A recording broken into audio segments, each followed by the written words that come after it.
इन साथियों, आप सभी का स्वागत है विद्यालयपुर के इस यूट्यूब प्लेटफॉर्म पर, जिसमें हम आज फिर आपके लिए लेकर आ गए हैं महिला पर्यवेक्षक के लिए बाल विकास की क्लास। इसमें हम आपको 45 क्वेश्चंस कंप्लीट कराएंगे इस मैराथन में, क्योंकि आपका फाइनल पेपर में जो CDP आएगा वो 45 मार्क्स का ही आएगा। तो इसलिए हम CDP जो बाल विकास है उसके हम 45 क्वेश्चंस लेकर आए हैं। और हर आपको अब रोज़ जो है ना CDP बाल विकास की क्लास में हम आपको रोज़ डेली 45 क्वेश्चंस कंप्लीट कराएंगे, ताकि आपका जो एग्ज़ाम में 45 क्वेश्चन आएंगे वो आपके कंप्लीट हो सकें। तो ये वाले जो क्वेश्चंस हैं रोज़ हम आपको लगवाते हैं, तो आप इनको अच्छे से लगाइएगा और क्लास को शेयर ज़रूर कर दीजिएगा। सभी लोग क्लास को शेयर करते हुए चलेंगे। आपके एक शेयर से हमें जो हमको आपके लिए क्वेश्चंस लेके आते हैं, इतनी मेहनत करके हम आपको वीडियो बनाते हैं और आपके लिए क्लास डालते हैं, आपका भी रिस्पॉन्सिबिलिटी बनती है कि आप भी क्लास को शेयर ज़रूर कर दें और क्लास को लाइक भी कर दें। और चैनल को अभी तक किसी ने सब्सक्राइब नहीं कर रखा है तो प्लीज़ चैनल को सब्सक्राइब ज़रूर कर लें, ताकि आपको हमारी जो रोज़ की क्लास है उसका नोटिफिकेशन प्रॉपर मिलता रहेगा। इसके अलावा अगर हम आपको बता दें तो आपके एक है ना मिक्स क्वेश्चन वाली जो है सीरीज़ भी चल रही है, जो कि महिला पर्यवेक्षक के लिए है। उसमें मिक्स्ड क्वेश्चन आते हैं, फिर उसमें आपके पोषण और स्वास्थ्य से संबंधित क्वेश्चंस भी आएंगे, उसी में कंप्यूटर से संबंधित क्वेश्चंस भी मिलेंगे आपको, उसी में मैनेजमेंट से संबंधित क्वेश्चंस भी मिलेंगे, है ना। तो ये सभी क्वेश्चंस की जो क्लास रहती है, ये वाली जो रहते हैं इसमें 100 क्वेश्चंस होते हैं। जबकि जो CDP के लिए हम क्लास लेकर आते हैं तो उसमें 45 क्वेश्चन रहते हैं आपके, ताकि आपका जो 45 क्वेश्चन आपके पूरे 45 में से 45 नंबर आ सके।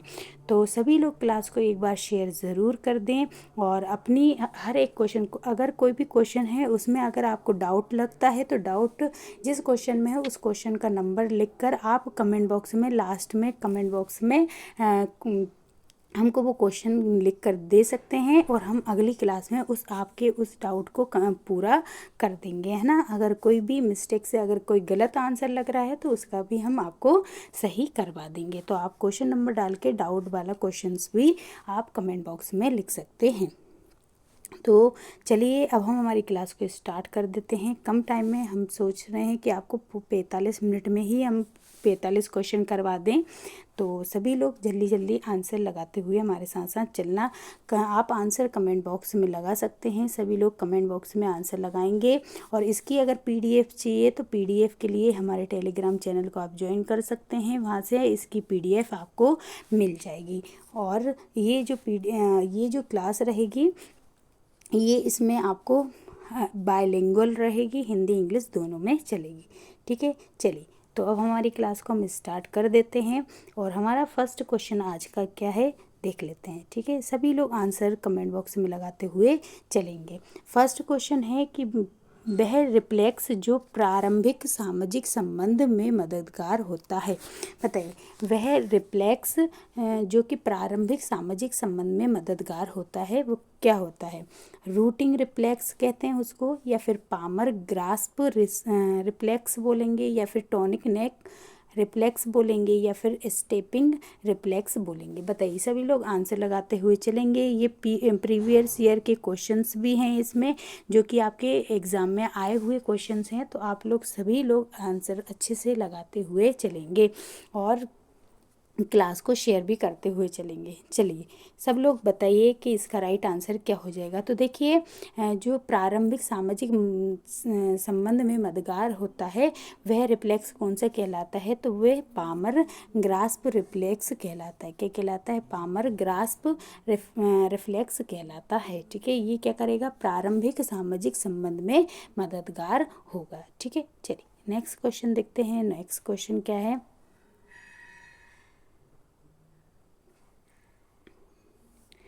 नेक्स्ट क्वेश्चन है कि बच्चों का सबसे अधिक शारीरिक उत्पीड़न कौन करता है। इनमें से कौन है जो कि बच्चों का सबसे ज़्यादा शारीरिक उत्पीड़न करता है। Who are the most frequent physical abuser of children. बताइए कौन आया करती है, मतलब जो कि बेबी की सिटर्स होती हैं वो करेंगी, या फिर गैर अभिभावक परिजन करेंगे, मतलब नॉन पेरेंटल रिलेटिव्स करते हैं, या फिर पेरेंट्स माता पिता करते हैं, या फिर शिक्षक करते हैं।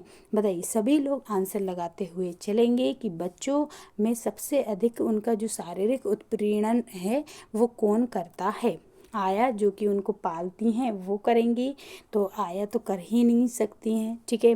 फिर शारीरिक उत्पीड़न की बात बोल रहे हैं तो शिक्षक भी नहीं करेंगे और माता पिता भी नहीं करेंगे। तो जो गैर अभिभावक होते हैं, मतलब कि एक सेकेंड रुकें, बच्चों का सबसे अधिक शारीरिक उत्पीड़न, अच्छा शारीरिक उत्पीड़न है तो आया भी नहीं करेगी, शिक्षक भी नहीं करेंगे, और जो गैर अभिभावक परिजन होते हैं वो भी नहीं करेंगे। सबसे ज़्यादा कौन करता है, तो माता पिता करते हैं। कौन करता है, माता पिता करते हैं। तो राइट आंसर क्या हो जाएगा, माता पिता हो जाएगा, ठीक है, पेरेंट्स हो जाएगा। चलिए नेक्स्ट क्वेश्चन देख लेते हैं। नेक्स्ट क्वेश्चन क्या है, नेक्स्ट क्वेश्चन है कि जो ICDS है, मतलब कि इंटीग्रेटेड चाइल्ड डेवलपमेंट स्कीम जो है, उसमें उस कार्यक्रम सेवा, मतलब ICDS कार्यक्रम सेवा निम्नलिखित आयु वर्ग के बच्चों को पूरक आहार और इम्यूनाइजेशन प्रदान करती है। बताइए किस उम्र के बच्चों को इम्यूनिटी और पूरक आहार देती है। जन्म से लेके 3 साल तक के बच्चों को, जन्म से लेके 6 साल तक के बच्चों को, या फिर 2 से लेके 4 साल तक के बच्चों को, या फिर 3 से लेके 4 साल तक के बच्चों को। सभी लोग बताएंगे कि ICDS जो है, ICDS जो प्रोग्राम है उसके तहत किस आयु वर्ग के बच्चों को पूरक आहार और इम्यूनाइजेशन प्रदान किया जाता है।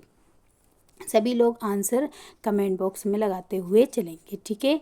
सभी लोग कमेंट बॉक्स में आंसर लगाते हुए चलेंगे कि थर्ड का आंसर क्या होगा। क्वेश्चन नंबर लिखकर और फिर उसके सामने उसका आंसर लिखें, ठीक है। चलिए तो राइट आंसर इसका क्या हो जाएगा, कितनी साल, तो जन्म से लेके 6 साल तक के जो बच्चे होते हैं, जन्म से लेके 6 साल तक के जो बच्चे होते हैं उनके लिए ICDS क्या करता है, तो ICDS पूरक आहार देता है, ठीक है, पूरक आहार और इम्यूनाइजेशन की क्या करता है, प्रदान करता है। तो जन्म से लेके 6 साल तक के बच्चे, ठीक है। चलिए नेक्स्ट क्वेश्चन देखते हैं। नेक्स्ट क्वेश्चन क्या है,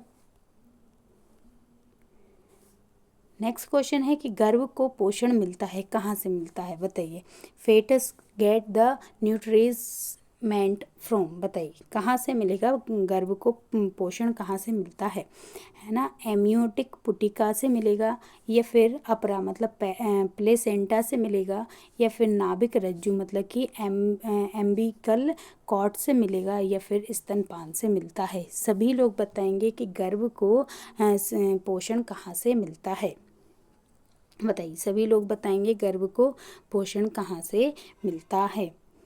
तो देखिए गर्भ को पोषण कहाँ से मिलता है, तो प्लेसेंटा से मिलता है। कहाँ से मिलता है, प्लेसेंटा जो अपरा होती है उससे गर्भ को पोषण मिलता है, ठीक है। और ये कब बनता है, तो 6 माह के बाद, ठीक है, 6 माह के बाद जो है ये प्लेसेंटा बनता है और फिर इससे पोषण मिलता है, ठीक है। चलिए नेक्स्ट देखते हैं।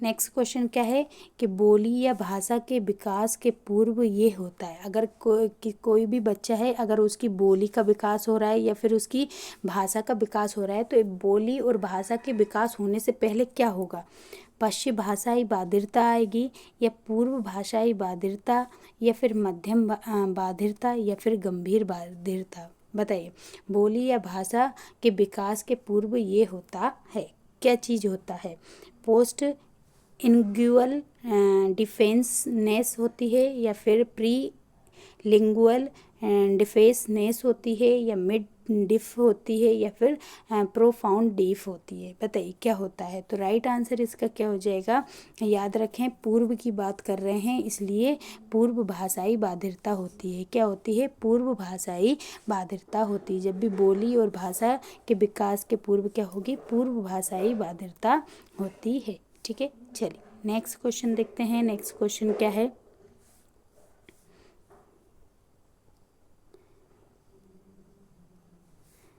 नेक्स्ट क्वेश्चन है कि निर्जीव चीज़ों को सजीव के रूप में देखने की बच्चों की प्रवृत्ति क्या कहलाती है। कोई भी निर्जीव चीज़ है उसको सजीव बनाकर देखेगा बच्चा तो उसकी इस प्रवृत्ति को क्या बोलते हैं। The tendency of children is to attribute life of inanimate object is known as. बताइए जो निर्जीव चीज़ों को सजीव के रूप में देखना क्या कहलाता है। डायनाइज्म निज्म कहलाएगा या फिर एनिमिज्म कहलाएगा या मैक्सिमिज्म कहलाएगा या फिर ह्यूमनिज्म कहलाएगा। बताइए क्या चीज़ कहलाएगी ये जब निर्जीव चीज़ों को सजीव रूप में देखने की प्रवृत्ति। तो याद रखें एनिमिज्म कहा जाता है। इसको क्या कहा जाता है, एनिमिज्म कहा जाता है ना। इसको क्या कहेंगे, एनिमिज्म कहा जाता है। एनिमिज्म में क्या होगा कि जो निर्जीव चीज़ हैं निर्जीवों को किसके रूप में देखा जाता है, सजीव चीज़ों के रूप में देखा जाता है। ठीक है, निर्जीव को सजीव में देखा जाता है। चलिए नेक्स्ट क्वेश्चन देखते हैं।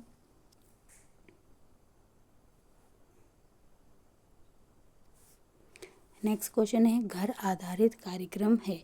बताइए घर आधारित कार्यक्रम कौन सा है। The home based program is to देखभाल प्रदाताओं और गृह संचालक की भूमिका में माता पिता की सहायता, ये एक घर आधारित कार्यक्रम है, या फिर पर्यावरण की सहायता या फिर शिक्षकों की सहायता या फिर लोगों की सहायता। बताइए घर आधारित कार्यक्रम किस पर बेस्ड होते हैं।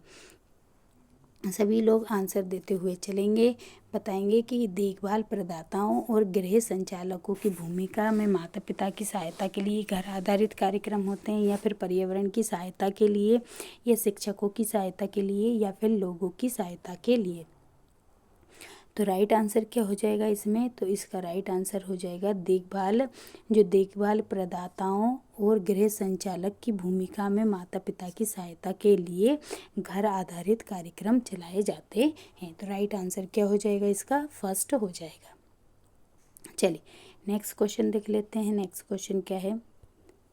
नेक्स्ट क्वेश्चन है कि वह कक्षा जहाँ विलक्षण बच्चों को शिक्षा दी जाती है वह क्या कहलाती है।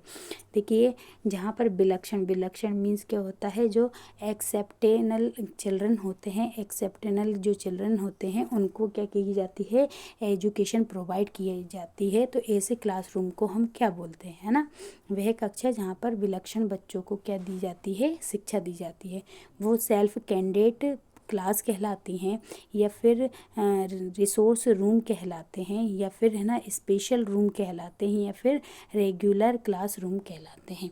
बताएं सभी लोग आंसर देंगे कि कौन से रूम्स कहलाते हैं जहाँ पर विलक्षण बच्चों को शिक्षा दी जाती है। तो राइट आंसर क्या हो जाएगा, इनको रिसोर्स रूम कहते हैं। कौन से रूम कहते हैं, रिसोर्स रूम कहते हैं, जहाँ पर क्या की जाती है, विलक्षण बच्चों को शिक्षा दी जाती है। ऐसे रूम्स को हम क्या कहते हैं, रिसोर्स रूम कहा जाता है। ठीक है, चलिए नेक्स्ट क्वेश्चन देखते हैं। नेक्स्ट क्वेश्चन क्या है। नेक्स्ट क्वेश्चन है कि पहले साल के अंत तक ज़्यादातर शिशु कैसे होते हैं, अपने जन्मजात वजन से दोगुने हो जाते हैं 1 साल में, या फिर जन्मजात वजन से तिगुने हो जाएंगे, या फिर लगभग 10 पाउंड वजन में वृद्धि हो जाएगी, या फिर इनमें से कोई नहीं। बताइए पहले साल के अंत तक ज़्यादातर बच्चे जो रहते हैं उनके वजन में किस तरीके से वृद्धि होगी। मतलब जो जन्मजात जितना था उससे दुगने हो जाएंगे, या फिर तिगने हो जाएंगे, या फिर 10 पाउंड वजन में वृद्धि होगी, या फिर इनमें से कोई नहीं, है ना। फर्स्ट ईयर के बारे में बात कर रहे हैं। तो इसका राइट आंसर क्या हो जाएगा, याद रखें कि जन्मजात वजन से कैसे हो जाते हैं, 3 गुने हो जाते हैं। कितने होते हैं, 3 गुने हो जाते हैं 1 साल के अंत तक। तो 1 साल के अंत तक बच्चा अपनी जन्मजात वजन से कितना हो जाएगा, 3 गुना हो जाता है। ठीक है, चलिए नेक्स्ट क्वेश्चन देख लेते हैं। नेक्स्ट क्वेश्चन क्या है।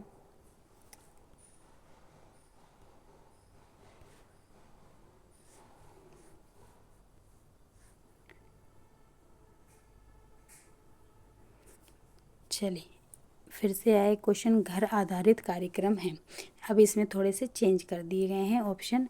घर आधारित कार्यक्रम है माता पिता के अधिकार भाव और आत्मसम्मान को सशक्त करने के लिए, माता पिता की निर्भरता को मजबूत करने के लिए, केवल बच्चे तक पहुंचना या फिर केवल लोगों तक पहुंचना। बताइए घर आधारित कार्यक्रम किस पर आधारित होते हैं? तो घर आधारित कार्यक्रम में क्या किया जाता है, ऐसी चीज़ें की जाती हैं जिससे क्या हो, माता पिता के भाव आत्मसम्मान की रक्षा हो सके और जो वो बच्चों को सिखाना चाहते हैं वो आसानी से बच्चा सीख सके। तो इन सभी के लिए क्या किए जाते हैं, घर आधारित कार्यक्रम चलाए जाते हैं। तो माता पिता में अधिकार भाव और आत्मसम्मान की को सशक्त बनाने के लिए घर आधारित कार्यक्रम चलाए जाते हैं। ठीक है, चलिए नेक्स्ट क्वेश्चन करें। उससे पहले एक बार क्लास को सभी लोग शेयर ज़रूर कर दें और क्लास को लाइक भी करें, चैनल को सब्सक्राइब ज़रूर कर लें। ठीक है, चलिए सभी लोग क्लास को एक बार शेयर ज़रूर कर देंगे। आई होप सभी लोग क्लास को शेयर करते हुए चल रहे होंगे। चलिए नेक्स्ट क्वेश्चन देख लेते हैं। नेक्स्ट क्वेश्चन क्या है? नेक्स्ट क्वेश्चन है एबगर स्केल का उपयोग निम्नलिखित की वृद्धि के मूल्यांकन के लिए किया जाता है। जो एबगर स्केल होता है इसका प्रयोग किसके लिए किया जाता है, किसकी वृद्धि के मूल्यांकन के लिए किया जाएगा? स्कूल जाने वाले बच्चों के का मूल्यांकन किया जाएगा, या प्री स्कूल के बच्चों की वृद्धि का, या 1 से लेकर 2 साल तक के बच्चों का, या फिर नवजात बच्चों का? बताइए कि एबगर स्केल होता है इसका प्रयोग निम्नलिखित में से किसकी वृद्धि के मूल्यांकन के लिए किया जाएगा? स्कूल जाने वाले बच्चों के मूल्यांकन, या प्री स्कूल वाले बच्चों के मूल्यांकन, या फिर 1 से लेकर 2 साल तक के बच्चों का मूल्यांकन, या फिर नवजात शिशु के मूल्यांकन के लिए? तो राइट आंसर क्या हो जाएगा? जो नवजात शिशु होते हैं, न्यू बॉर्न बेबी होते हैं, उनकी वृद्धि के मूल्यांकन के लिए, इनकी वृद्धि की मूल्यांकन के लिए ना, वृद्धि के मूल्यांकन के लिए क्या किया जाता है? तो इनकी वृद्धि के मूल्यांकन के लिए एबगर स्केल का उपयोग किया जाता है। किसका? एबगर स्केल का उपयोग किया जाता है। तो राइट आंसर क्या हो जाएगा? न्यूबॉर्न बेबी के। ठीक है, चलिए नेक्स्ट क्वेश्चन देखते हैं। नेक्स्ट क्वेश्चन क्या है? नेक्स्ट क्वेश्चन है कि नेत्र गोलक पर अत्यधिक दबाव कहलाता है। जो नेत्र गोलक होते हैं, आईबॉल जो होती है, उस पर अत्यधिक दबाव क्या कहलाएगा? ग्लूकोमा कहलाएगा, या रिफ्लेक्शन कहलाएगा, या फिर मायोपिया कहलाएगा, या फिर मोतिया बिंद कहलाएगा? बताएं, सभी लोग आंसर देते हुए चलेंगे कि जो excessive pressure in the eyeball, मतलब जो नेत्र गोलक होता है उस पर अगर अत्यधिक दबाव पड़ता है तो इस कंडीशन को क्या कहते हैं? ग्लूकोमा, रिफ्लेक्शन, या मायोपिया, या मोतिया बिंद? सभी लोग आंसर लगाते हुए चलेंगे। देखिए इस कंडीशन को ग्लूकोमा कहा जाता है। क्या कहा जाता है? ग्लूकोमा कहा जाता है। जब हमारे आईबॉल जो होती नेत्र गोलक उस पर अत्यधिक दबाव पड़ता है तो ऐसी कंडीशन को ग्लूकोमा कहा जाता है। ठीक है, मायोपिया क्या होता है? तो मायोपिया मतलब कि जो कि निकट दृष्टि दोष होता है उसको क्या कहा जाता है? तो इसको मायोपिया कहा जाता है। निकट दृष्टि दोष जब हो जाता है तो उसको मायोपिया कहा जाता है। ठीक है, चलिए नेक्स्ट देखते हैं। नेक्स्ट क्वेश्चन क्या है? तो नेक्स्ट क्वेश्चन है मल्टीपल जो कॉग्निटिव अक्षमताओं वाले व्यक्ति का किसी एक हुनर में विलक्षण दक्षता होती है, वो क्या कहलाता है? देखिए अगर कोई भी बच्चा है या व्यक्ति है जिसमें मल्टीपल कॉग्निटिव अक्षमताएं हैं, ठीक है, कैसी हैं? मल्टीपल जो कॉग्निटिव अक्षमताएं हैं, है ना, लेकिन फिर भी उसके अंदर किसी एक हुनर है, एक बहुत ज़्यादा अच्छा हुनर है, तो एक हुनर में अच्छी दक्षता पा रखी है, तो ऐसे बच्चे को क्या बोलेंगे? रेनमैन सिंड्रोम, या फिर एस्पर्गर क्षमता, या फिर बौद्धिक पृथक्करण, या फिर सावंत सिंड्रोम? बताइए क्या बोला जाएगा कि मल्टीपल कॉग्निटिव क्षमताओं वाले व्यक्ति का किसी एक हुनर में विलक्षण दक्षता होती है, तो ऐसे बच्चों को क्या कहा जाता है? तो ऐसे बच्चों को क्या बोलेंगे, ऐसे बच्चों के अंदर जो होता है वो कौन सा सिंड्रोम होता है, तो सावंत सिंड्रोम होता है। कौन सा होता है, सावंत सिंड्रोम होता है। ठीक है, इसमें सावंत सिंड्रोम, ऐसे बच्चों को सावंत सिंड्रोम से पीड़ित बच्चे कहते हैं। ठीक है, चलिए नेक्स्ट देखते हैं, नेक्स्ट क्वेश्चन क्या है।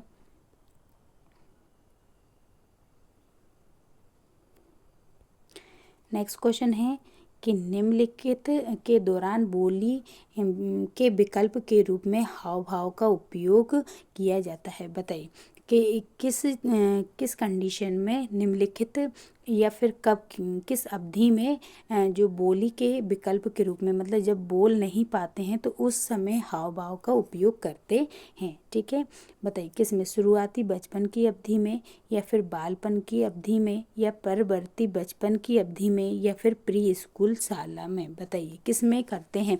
बोली के प्लेस पर हाव भाव, मतलब कि जो स्पीच ड्यूरिंग, जब कुछ बोला ना जाए उसकी जगह पर कोई भी हाव भाव अपन अपनी एक्सप्रेशन बताकर और उस चीज़ के बारे में कहना किस अवधि में होता है। शुरुआती बचपन की अवधि में, बालपन की अवधि में, या परवर्ती बचपन की अवधि में, या फिर प्री स्कूल में। बताइए, तो राइट आंसर इसका क्या हो जाएगा, बालपन की अवधि में। कब हो जाएगा, बालपन जो होता है टोडलर पीरियड होता है, उसमें क्या करते हैं, बोली के प्लेस पर हाव भाव से इसको प्रकट किया जाता है। अपनी जो भी बात कहना चाहते हैं उसको हाव भाव से प्रकट करते हैं। वो वाली अवधि बालपन की अवधि या फिर टोडलर पीरियड कहलाती है। चलिए नेक्स्ट क्वेश्चन देखते हैं। नेक्स्ट क्वेश्चन क्या है।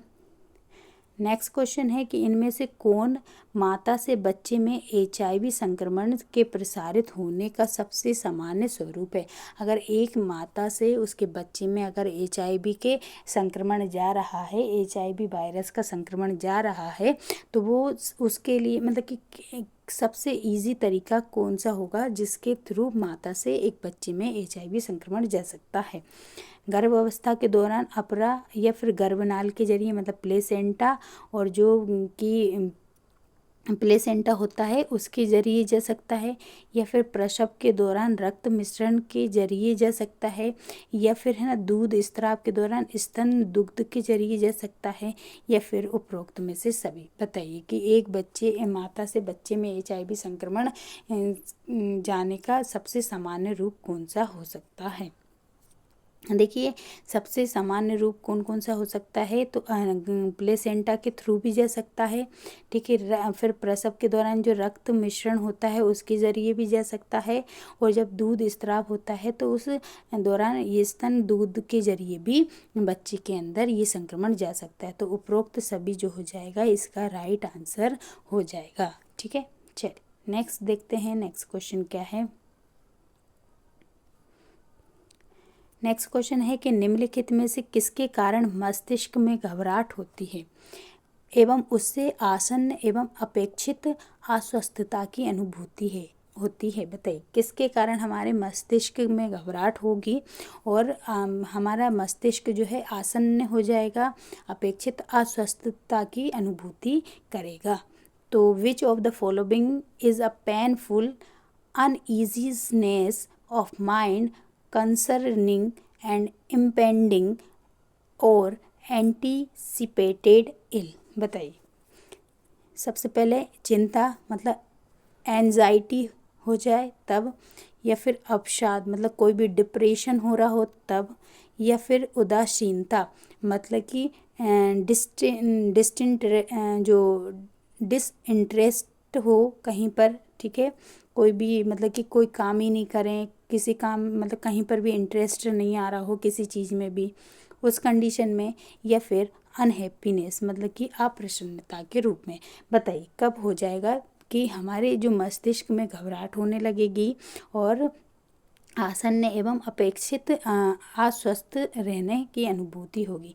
तो देखिए अनहैप्पी में हो सकता है, लेकिन चिंता एकदम घबराहट नहीं होती। जब हम खुश नहीं होते हैं तो हमें अच्छा नहीं लगता, लेकिन हमें घबराहट वगैरह ऐसा कुछ नहीं होता। फिर उदासीनता, आपको तो किसी चीज़ में इंटरेस्ट ही नहीं आ रहा है तो आपको ना तो कोई घबराहट होनी है ना कुछ होना है। फिर अवसाद और एंजाइटी हो सकता है। लेकिन इसका जो राइट आंसर रहेगा वो क्या हो जाएगा, एंजाइटी। मतलब जब चिंता हो जाती है ना, तो चिंता के कारण क्या होता है, चिंता फिक्र के कारण आपके दिमाग में एक ही बात चलती रहती है, क्योंकि उसकी चिंता होती रहती है, तो उसके कारण आप है ना, आपको घबराहट भी होने लगती है और आसन भी होता है और अपेक्षित अस्वस्थता भी आप महसूस करते हैं। ठीक है, राइट आंसर चिंता हो जाएगा, एंजाइटी हो जाएगा। ठीक है, चलिए नेक्स्ट क्वेश्चन देखते हैं। नेक्स्ट क्वेश्चन है कि एक्वायर्ड इम्यूनोडेफिशिएंसी सिंड्रोम उत्पन्न करने वाला विषाणु किसे परजीवित करता है, बताइए। कि जो एड्स को उत्पन्न करने वाला जो विषाणु होता है वो कौन सा होता है, तो HIV होता है। कौन सा होता है, HIV होता है। और HIV किसे परजीवित करता है, बी कोशिकाओं को, या फिर साइटोक्सिक्स कोशिकाओं को, या फिर हेल्पर टी कोशिकाओं को, या फिर लसिका ग्रंथि की झिल्ली को, बताइए किसको करता है। HIV मतलब एड्स का जो संक्रमण HIV से होता है वो किसे जीवित करता है। तो राइट आंसर क्या हो जाएगा, तो जो हेल्पर टी कोशिकाएं हैं उनको परजीवित कर देता है। क्या कर देता है, उनको परजीवित कर देता है, हेल्पर टी कोशिकाओं को। ठीक है, चलिए नेक्स्ट क्वेश्चन देखते हैं। नेक्स्ट क्वेश्चन क्या है, नेक्स्ट क्वेश्चन है कि किस निकाय ने क्षेत्रीय बाल सुरक्षा समिति का स्थान लिया है। इनमें से किस निकाय ने किसका ले लिया है, जो क्षेत्रीय बाल सुरक्षा समिति है। क्षेत्रीय बाल सुरक्षा समिति मतलब कि चाइल्ड प्रोटेक्शन कमेटी जो है, चाइल्ड प्रोटेक्शन कमेटी का स्थान लिया है। तो local safeguarding child board ने लिया है, या फिर बाल सेवा प्राधिकार ने लिया है, या चिल्ड्रंस ट्रस्ट ने लिया है, या फिर चाइल्ड सेफ गार्डनिंग कमेटी ने लिया है। बताइए किसने ले लिया है, कि किस निकाय ने क्षेत्रीय बाल सुरक्षा समिति का स्थान लिया है। तो राइट आंसर क्या हो जाएगा, तो लोकल सेल्फ गार्डनिंग जो चाइल्ड बोर्ड है उसने है ना, पहले उसके स्थान पे क्या था, तो वो उस स्थान पर चाइल्ड प्रोटेक्शन कमेटी थी। क्या थी, चाइल्ड प्रोटेक्शन कमेटी थी। अब उसके प्लेस पर local self gardening child's board बन गया है। ठीक है, चलिए नेक्स्ट क्वेश्चन देखते हैं। नेक्स्ट क्वेश्चन क्या है,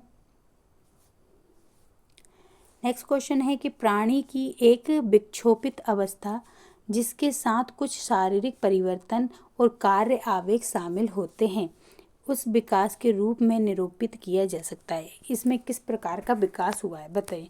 कोई भी एक प्राणी है, उसमें एक विक्षोभित अवस्था जिसके साथ कुछ शारीरिक परिवर्तन भी हुए हैं और कार्य आवेग भी शामिल हैं, तो ऐसे विकास को कौन सा विकास बोलेंगे, मोटर विकास बोलेंगे, या फिर सामाजिक विकास बोलेंगे, या भावात्मक विकास बोलेंगे, या फिर बौद्धिक विकास बोलेंगे। बताइए जिसमें क्या है, शारीरिक परिवर्तन और कार्य आवेग भी शामिल हैं।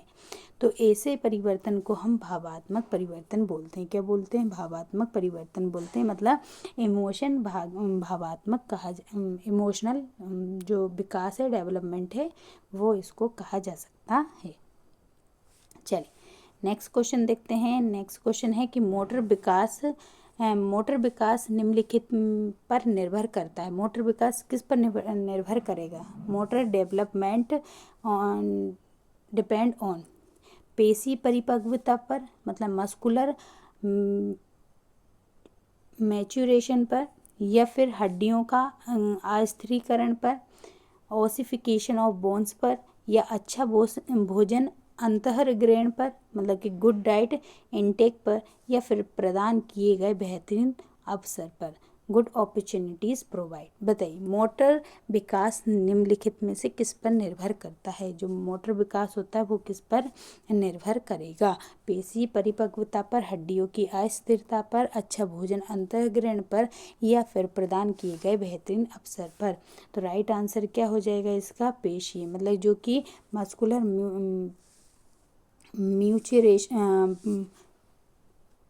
मैच्योरेशंस है उस पर है ना, जो मोटर विकास जो है पेशी परिपक्वता पर, मतलब मस्कुलर मैच्योरेशन पर निर्भर करता है। ठीक है, हड्डियों पर नहीं करता, भोजन पे नहीं करता, और ना ही बेहतरीन अवसर पर, पेशी परिपक्वता पर निर्भर करता है। ठीक है, चलिए अभी तक क्लास को अगर आपने शेयर नहीं किया है तो सभी लोग एक बार सभी लोग क्लास को शेयर कर दें, क्लास को लाइक कर दें, और चैनल को अभी तक आपने सब्सक्राइब नहीं कर रखा है तो चैनल को सब्सक्राइब ज़रूर कर लें। ठीक है, आई होप आप लोग शेयर ज़रूर कर रहे होंगे, नहीं तो आप लोग नहीं करेंगे। तो देखिए हम लोग कितनी मेहनत से आप लोगों के लिए क्लास बनाते हैं, क्लास लेकर आते हैं, लेकिन आप लोग क्लास को शेयर नहीं करते हैं तो ये थोड़ा गलत हो जाएगा। प्लीज़ एक बार सभी लोग क्लास को शेयर ज़रूर कर दें और क्वेश्चन को लगाएं। चलिए, नेक्स्ट क्वेश्चन है कि बाल सहायता सोसाइटी का उद्देश्य है, जो बाल सहायता सोसाइटी का उद्देश्य क्या है। The aim of the children aid society is, मानव अधिकार इसका उद्देश्य है, या फिर मतलब मानव के अधिकारों को दिलाना, या बालकों की सुरक्षा इसका उद्देश्य है, या महिलाओं की सुरक्षा इसका उद्देश्य है, या फिर महिला एवं बाल दोनों की सुरक्षा का इनका उद्देश्य है। बताइए बाल सहायता जो सोसाइटी है वो उसका उद्देश्य क्या है, सहायता सोसाइटी का उद्देश्य क्या है। मानव अधिकार, या फिर बाल सुरक्षा, या फिर महिला की सुरक्षा, या फिर जो महिला एवं बाल सुरक्षा दोनों। तो राइट आंसर क्या हो जाएगा, क्योंकि बाल सोसाइटी है तो इसलिए बालकों की ही सुरक्षा यहाँ पर की जाएगी। तो ये इसका उद्देश्य क्या हो जाएगा, बाल सुरक्षा इसका उद्देश्य हो जाएगा। ठीक है, चलिए नेक्स्ट क्वेश्चन देखते हैं। नेक्स्ट क्वेश्चन क्या है। नेक्स्ट क्वेश्चन है कि मध्यम स्तर पर अवमंदित बच्चों के लिए शैक्षणिक विचारण निम्नलिखित पर बल देता है। देखिए मध्यम स्तर पर जो अवमंदित बच्चे होते हैं उनकी शैक्षणिक विचारण निम्नलिखित पर बल देगा। किस पर देगा, सामाजिक कौशल पर, या स्वयं सहायता कौशल पर, या तत्परता कौशल पर, या फिर खेल कौशल पर। बताइए किस पर देगा। जो मध्यम स्तर के अवमंदित बच्चों के शैक्षणिक विचारण निम्नलिखित पर बल देते हैं। तो राइट आंसर इसका क्या हो जाएगा, याद रखें क्योंकि मध्यम स्तर के अवमंदित बच्चे हैं तो इनके शैक्षणिक विचारण पर कौन पे, स्वयं सहायता कौशल जो रहते हैं वो बल देते हैं। क्या देते हैं, स्वयं सहायता कौशल पर बल देते हैं। चलिए नेक्स्ट देखते हैं।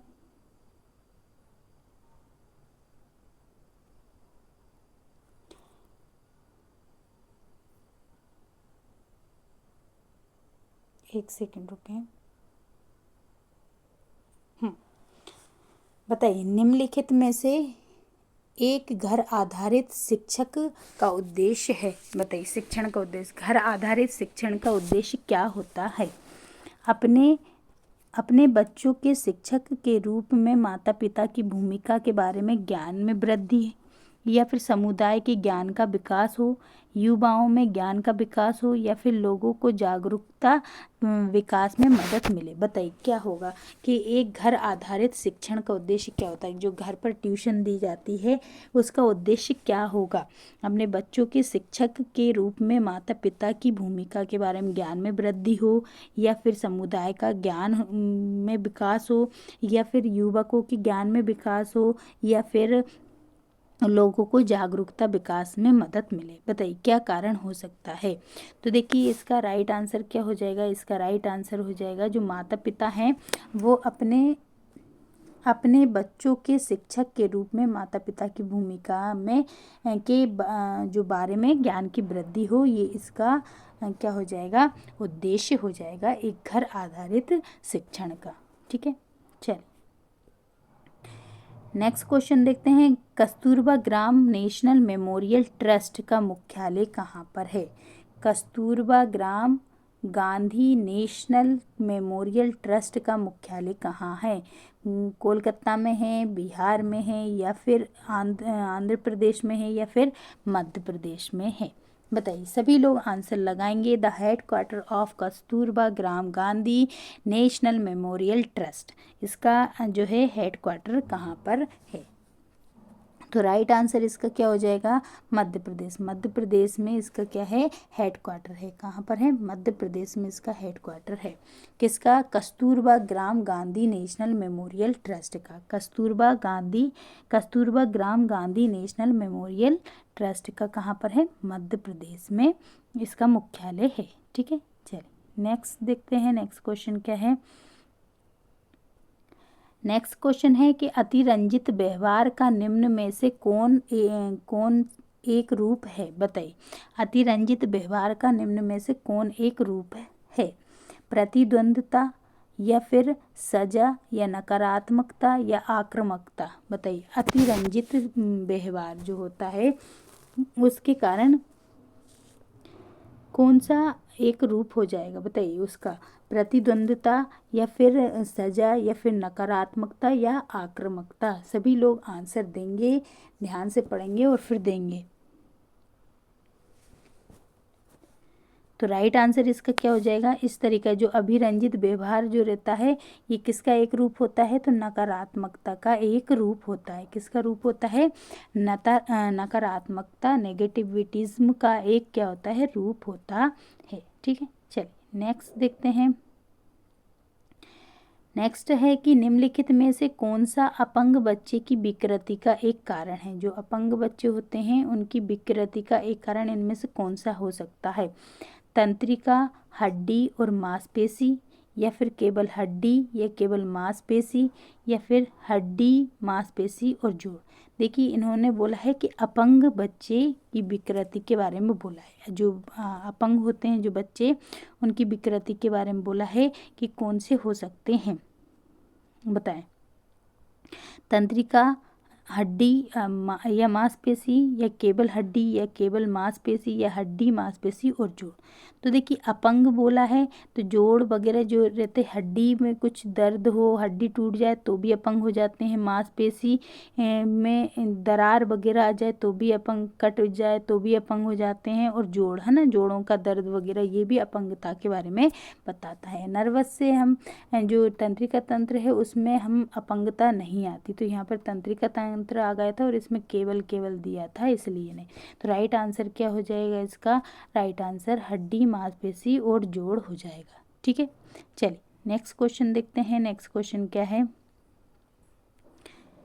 नेक्स्ट क्वेश्चन है कि इनमें से किस सेटिंग में बच्चे रचनात्मक कौशल सीखते हैं, बताइए। इनमें से रचनात्मक कौशल किस चीज़ में सीखेंगे, स्कूल केंद्र में, या फिर रचनात्मक केंद्र में, या फिर घर आधारित केंद्र में, या फिर कोचिंग सेंटर में, बताइए कहाँ पर बच्चा जो है रचनात्मक कौशल सीखता है। In which one of the following setting the children learn creative skills, बताइए क्रिएटिव स्किल्स कहाँ पर सीखेंगे, स्कूल सेंटर में, या फिर क्रिएटिव सेंटर में, या होम बेस्ड सेंटर में, या फिर कोचिंग में। तो देखिए राइट आंसर ही इसमें रचनात्मक दिया है। तो रचनात्मक कौशल जो है क्रिएटिव कहाँ पर बनते हैं बच्चे, तो होम आधारित मतलब घर आधारित जो सेंटर होते हैं उनमें बच्चे कैसे बनते हैं, रचनात्मक कौशल सीखने का कार्य करते हैं, है ना।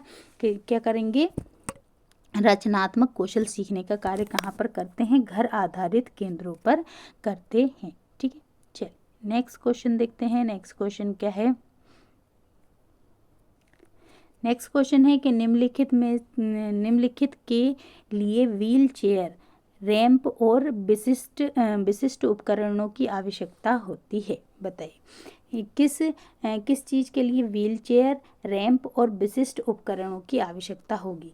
जो अक्षम व्यक्ति होगा उसके लिए, मतलब डिसेबल्ड होगा, या शारीरिक रूप से विकलांग है उसके लिए चाहिए, या फिर विशिष्ट बच्चों के लिए चाहिए, या फिर विलक्षण बच्चों के लिए चाहिए, बताइए। कौन से व्यक्ति होते हैं, कौन से बच्चे होते हैं जिनके लिए व्हील चेयर और रैंप या फिर विशिष्ट उपकरण की आवश्यकता होती है।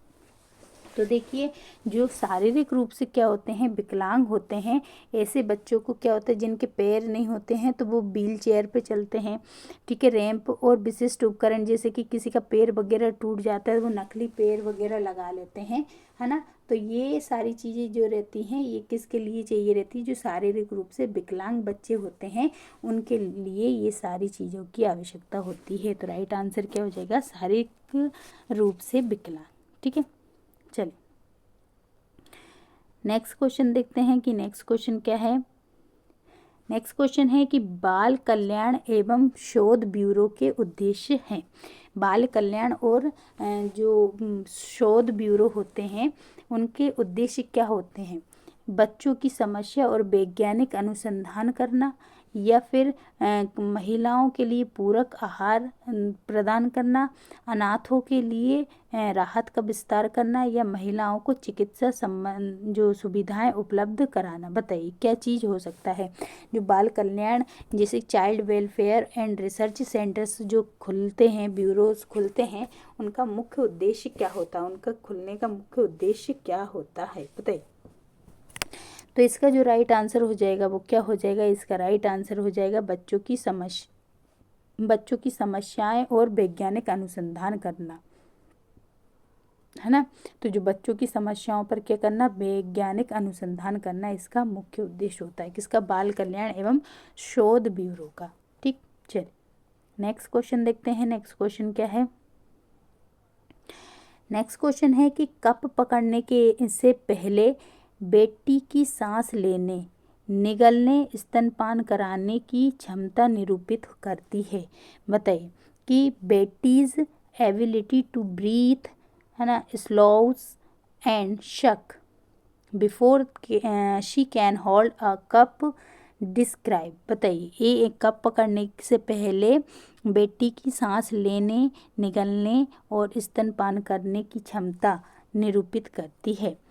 सामान्य से विशिष्ट सिद्धांत को, या फिर सिरोपुच्छीय सिद्धांत को, या समीप दूरभिमुख सिद्धांत को, या फिर व्यवहार के सिद्धांत को। बताइए व्यवहार सिद्धांत का विन्यास को बताइएगा कि इसका राइट आंसर क्या हो जाएगा, किस सिद्धांत को बताती है।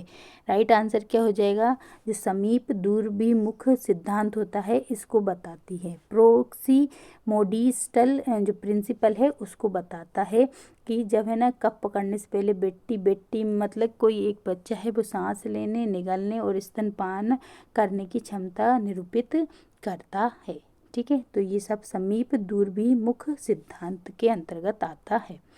चलिए अभी तक अगर आपने क्लास को शेयर नहीं किया है, आपके 30 क्वेश्चन हो चुके हैं, अभी तक क्लास को शेयर नहीं किया है तो एक बार सभी लोग क्लास को ज़ोरदार शेयर कर दें, क्लास को लाइक भी कर दें और चैनल को सब्सक्राइब भी कर लेते हैं। चलिए सभी लोग करेंगे, एक बार सभी लोग कर देंगे, फिर हमारी क्लास को आगे बढ़ाते हैं।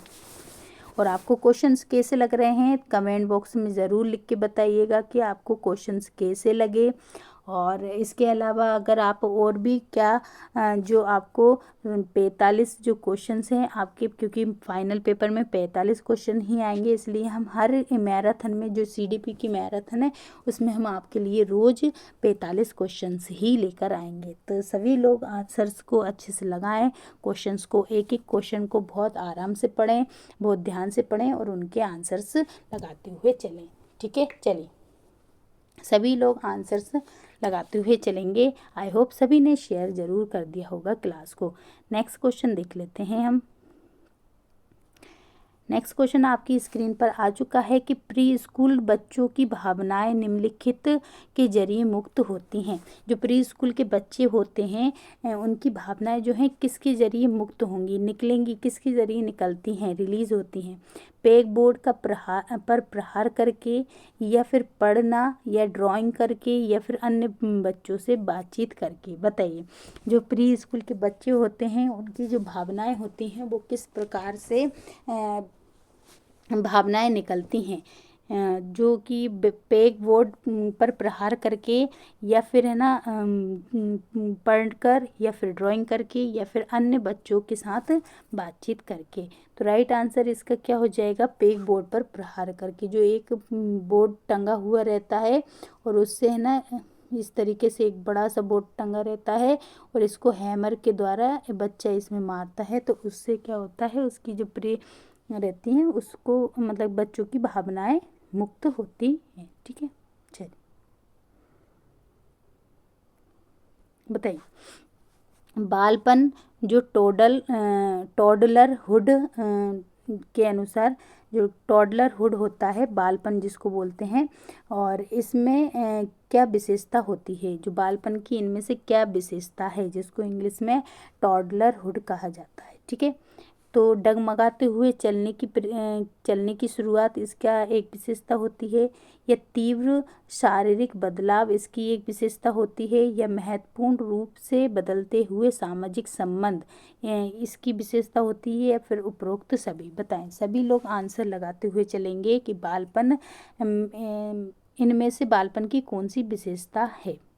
तो राइट आंसर क्या हो जाएगा, जो बालपन जो होता है इसमें महत्वपूर्ण रूप से बदलते हुए, इसमें बालपन में सामाजिक संबंध का कोई लेना देना ही नहीं है ना। तीव्र शारीरिक बदलाव भी नहीं होता। ये कैसे होते हैं, डगमगाते हुए चलने की शुरुआत करते हैं ना। चलने की शुरुआत कैसे करते हैं, डगमगाते हुए चलने की शुरुआत करते हैं। तो ये क्या है, बालपन की विशेषता है।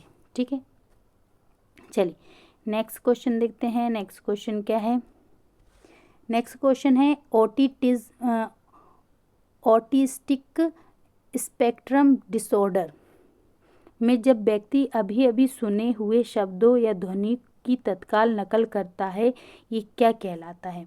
देखिए कौन सा और डिसऑर्डर है, जो ऑटिस्टिक स्पेक्ट्रम डिसऑर्डर होता है उसमें क्या होता है, जब व्यक्ति मतलब कि तुरंत सुनी हुई शब्दों या ध्वनियों की ही नकल उतारने लगता है, तो ऐसे डिसऑर्डर को क्या कहलाएगा, इकोस्टिक डिसऑर्डर कहा जाएगा, या फिर इकोलेलिया बोलेंगे इसको, या फिर फोनोलॉजिकल इनहिबिशन बोलेंगे, या फिर जो ग्राफीन डिस फंक्शन बोला जाएगा। बताइए, सभी लोग आंसर लगाते हुए चलेंगे कि जो व्यक्ति अभी अभी कोई शब्द सुना है या ध्वनि सुना है और तुरंत ही उसकी नकल उतारे, तो उसको क्या बोला जाएगा, कौन सा, तो इसको बोलेंगे इकोलेलिया। क्या बोलेंगे, इकोलेलिया बोला जाएगा। इसे कौन सा ऑर्डर बोला जाएगा, डिसऑर्डर, इकोलेलिया डिसऑर्डर कहा जाएगा। ठीक है, चलिए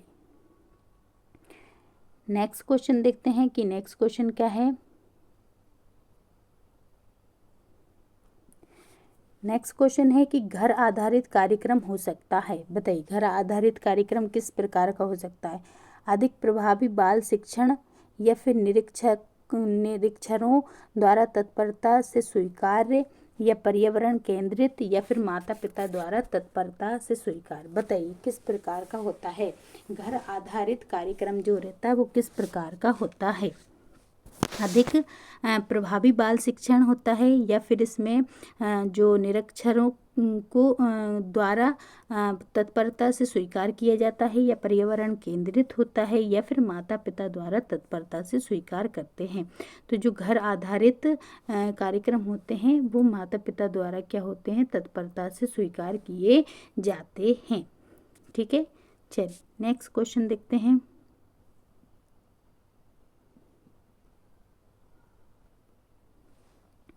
नेक्स्ट क्वेश्चन है कि शैशव, बालपन और किशोर अवस्था शारीरिक ऊंचाई और वजन में तेज वृद्धि की अवस्था होती है। जो शैशव, बालपन और किशोर अवस्था जो रहती है वो शारीरिक ऊंचाई और वजन में तेज वृद्धि की अवस्था होती है। और इनमें से कौन सबसे तेज से सबसे धीमे अवधि का क्रम होता है। बताइए, इनमें सबसे तेजी में कौन सा होगा, फिर उससे कम और उससे कम। बताइए, तो ये घटते क्रम में बताना है कि सबसे तेज शारीरिक ऊंचाई किस में बढ़ेगी, सबसे तेज वजन किस में बढ़ेगा। बताइए, और फिर उससे कम, फिर उससे कम। तो देखिए, अगर देखें सबसे तेजी से शारीरिक ऊंचाई और वजन में वृद्धि किस में होती है, शैशव अवस्था में होती है ना। किस में होती है, शैशव अवस्था में होती, किशोर अवस्था में नहीं होती, बालपन में नहीं होती। फिर उसके बाद किस में होती है, किशोर अवस्था में होती है। और बाल्यपन अवस्था में क्या होती है, सिर्फ डगमगा के चलना वगैरह ये सीखते हैं। तो कैसे होगा, सबसे ज़्यादा शैशव अवस्था में होगी, फिर इन्फेंसी जो अवस्था होती है उसमें होगी, फिर किशोर अवस्था में होगी, और फिर बालपन अवस्था में होगी। ठीक है, राइट आंसर सी हो जाएगा। नेक्स्ट क्वेश्चन देखते हैं।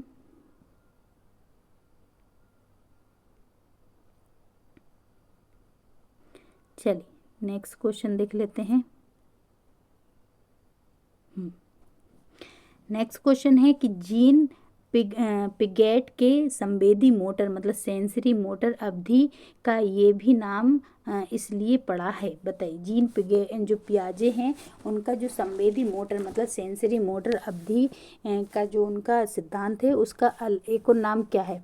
शिशु मतलब इसका नाम ये क्यों पड़ा है? क्योंकि शिशु उस भाषा के प्रति संवेदी होते हैं जो वे अपना लालन पालन करने वालों को बोलते सुनते हैं, या फिर शिशु अपनी इंद्रियों और मोटर जो प्रेरक पेशियां होती हैं उनकी गतिविधियों के जरिए सूचना एकत्रित करते हैं, या फिर उद्दीपन के प्रति शिशु भाषा और मोटर गतिविधियों के जरिए अनुक्रिया करते हैं, या इनमें से कोई नहीं।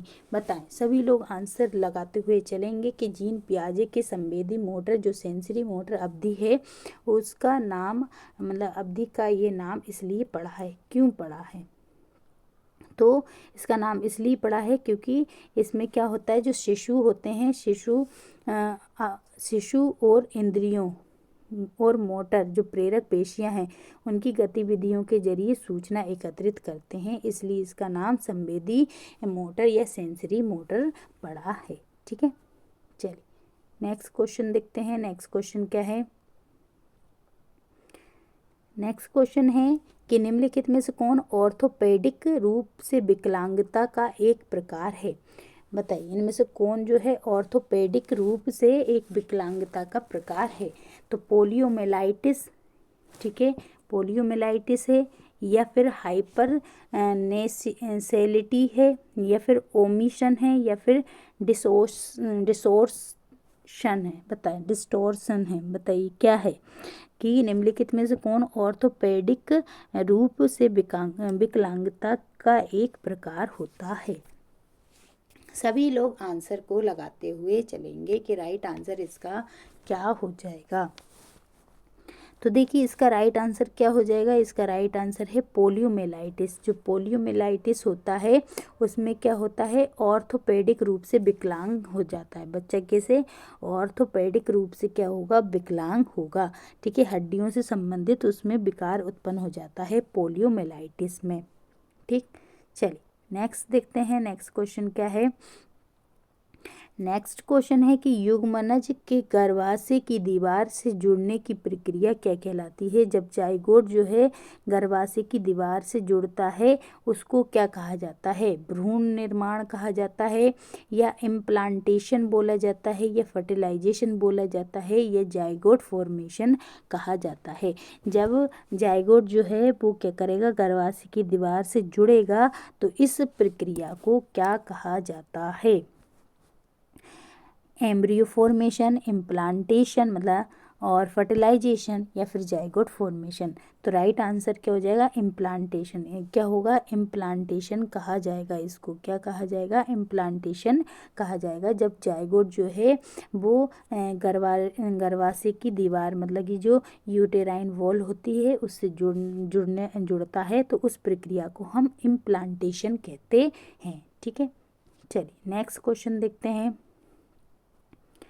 नेक्स्ट क्वेश्चन है कि चलने से पहले जॉन बैठ सकता है और अपनी भुजाओं पर नियंत्रण कर सकता है, ये प्रक्रिया क्या कहलाएगी? देखिए जॉन जो है चलने से पहले क्या करेगा? बैठ सकता है और अपनी भुजाओं पर नियंत्रण कर सकता है। ये सब प्रक्रिया जो है वो क्या कहलाएगी? तो बताइए ये कौन सी प्रक्रिया कहलाती है? मस्कुलेचर विकास सिद्धांत कहलाएगा, या फिर है ना सिफेलोकॉर्डल सिद्धांत कहलाएगा, या फिर प्रॉक्सिमोडिस्टल सिद्धांत कहलाएगा, या समृद्धि सिद्धांत कहलाएगा? बताइए कौन सा सिद्धांत कहलाता है जो कि चलने से पहले जॉन जो है बैठ सकता है और अपनी भुजाओं पर नियंत्रण कर सकता है? ये प्रक्रिया क्या कहलाएगी? मस्कुलेचर विकास सिद्धांत कहलाएगी, सेफेलोकॉर्डल सिद्धांत कहलाएगी, या फिर प्रॉक्सिमोडिस्टल सिद्धांत कहलाएगी, या फिर समृद्धि सिद्धांत कहलाएगी? तो राइट आंसर क्या है? ये क्या कहलाएगा? सेफेलोकॉर्डल सिद्धांत कहलाती है ना। सेफेलोकॉर्डल जो सिद्धांत है ये कहलाती है। ठीक है, चलने से पहले जॉन बैठ सकता है और मतलब चलने से पहले बैठ जाना या अपनी भुजाओं को नियंत्रित करना, ये सब सेफेलोकॉर्डल सिद्धांत कहलाते हैं। नेक्स्ट क्वेश्चन है कि किस अवधि में शिशु के शरीर का आकार और उसकी शारीरिक संरचना में नाटकीय वृद्धि होती है। बताइए किस अवधि में शिशु का शरीर का आकार और जो शारीरिक संरचनाएं हैं नाटकीय वृद्धि होगी। अंडाणु अवधि में, भ्रूण की अवधि में, या युग्मनज की या गर्भ की अवधि में। बताइए किस अवधि में जो है एक बच्चा जो है नाटकीय वृद्धि करेगा, मतलब हिलने ढुलने लगता है। बताइए किस अवधि में, अंडाणु की अवधि में, भ्रूण की अवधि में, या फिर युग्मनज की, या फिर गर्भ की। तो राइट आंसर क्या हो जाएगा, जो फीटस की अवधि रहती है, फीटस का पीरियड होता है, उसमें क्या होता है, बच्चा हिलने डुलने लगता है। तो आप इसका राइट आंसर क्या हो जाएगा, गर्भ की अवधि। चलिए नेक्स्ट क्वेश्चन देख लेते हैं। नेक्स्ट क्वेश्चन है कि किस प्रकार के प्रशिक्षण माता पिता को कम लागत वाले खेल उपकरण विकसित करने में मदद करते हैं। बताइए किस प्रकार के जो प्रशिक्षक माता पिता को कम लागत वाले खेल उपकरण विकसित करने में मदद करेंगे। तो स्कूली शिक्षा, या फिर घरेलू आगंतुक, या फिर है ना डेमोन्स्ट्रेटर, या फिर टीचर एजुकेटर। बताइए किस तरीके के। Which type of trainer help the develop low cost play equipment for parents? तो राइट आंसर इसका क्या हो जाएगा, याद रखें स्कूली शिक्षा।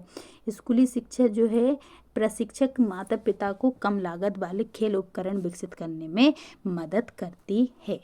ठीक है, चलिए नेक्स्ट क्वेश्चन देख लेते हैं। नेक्स्ट क्वेश्चन क्या है, नेक्स्ट क्वेश्चन है कि इनमें से किसके HIV संक्रमण के चपेट में आने का उच्च जोखिम होता है। बताइए इनमें से किसका जो है, कौन व्यक्ति है जो HIV संक्रमण की चपेट में आने का उच्च जोखिम होगा उसके ऊपर।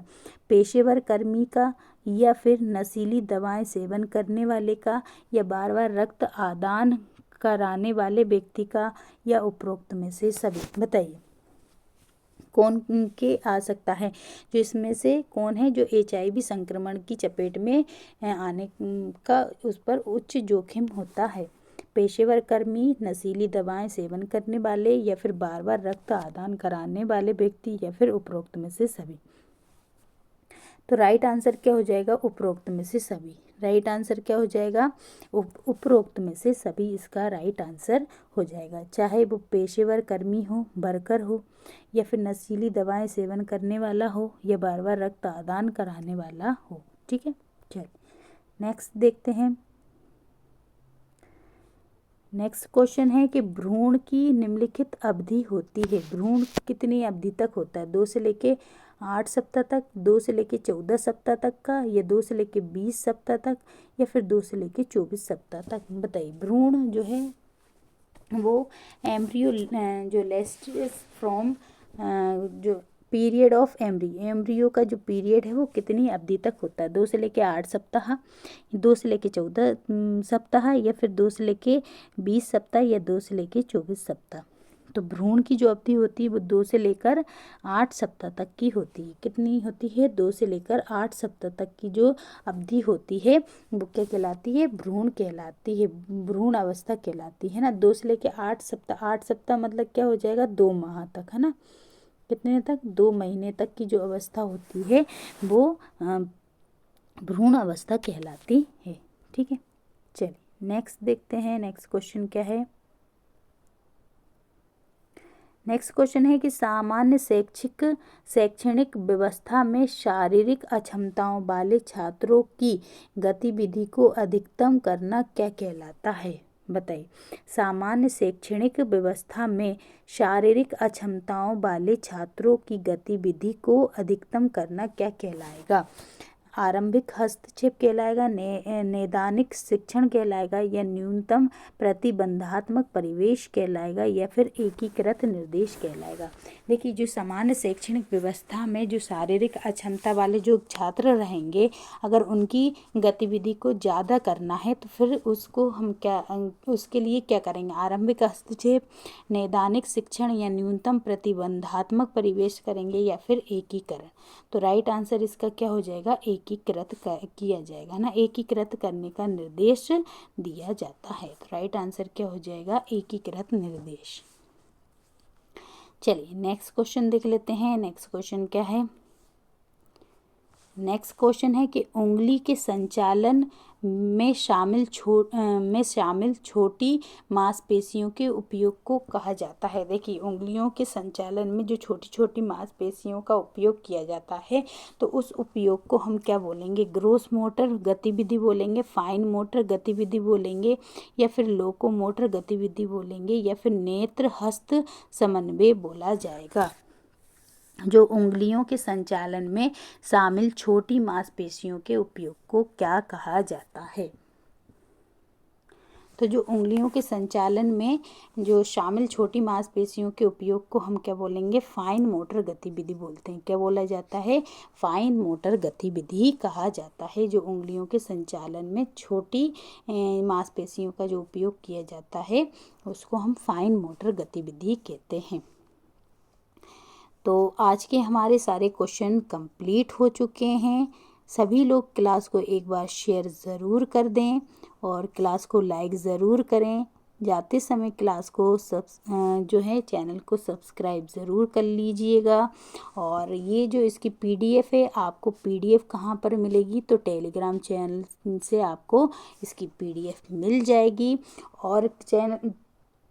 और ये जो ये सीडीपी के क्वेश्चंस हैं, इसके अलावा है ना और कौन सी सीरीज़ चल रही है, तो जिसमें हम आपको मिक्स्ड क्वेश्चन वाली सीरीज़ भी चल रही है। हम आपको उसमें मिक्स्ड क्वेश्चन कराते हैं, तो आप ज़रूर देखिएगा उसको भी। और दोनों क्लासों को बहुत अच्छे से देखिए जब तक आपका एग्ज़ाम ना हो जाए, क्योंकि आपको दोनों क्लासों से आपको ज़्यादा से मतलब 10,000 से ऊपर क्वेश्चन दिए जा रहे हैं। तो आपके 10,000 MCQ कंप्लीट हो जाएंगे, तो आपका बहुत अच्छे पेपर में आपके मार्क्स बहुत अच्छे आने की संभावनाएं हैं। तो सभी लोग तैयार हो जाएं और बढ़िया अच्छे से एग्ज़ाम के लिए प्रिपेयर करें। क्लास को पूरा वॉच करें और क्लास को जाते समय शेयर करके ज़रूर जाइएगा। क्लास को लाइक भी कर दीजिएगा और चैनल को अभी तक सब्सक्राइब नहीं कर रखा है तो प्लीज़ चैनल को सब्सक्राइब ज़रूर कर लीजिएगा। फिर मिलेंगे अगले टॉपिक में, अगले क्लास में। तब तक के लिए सभी को जय हिंद।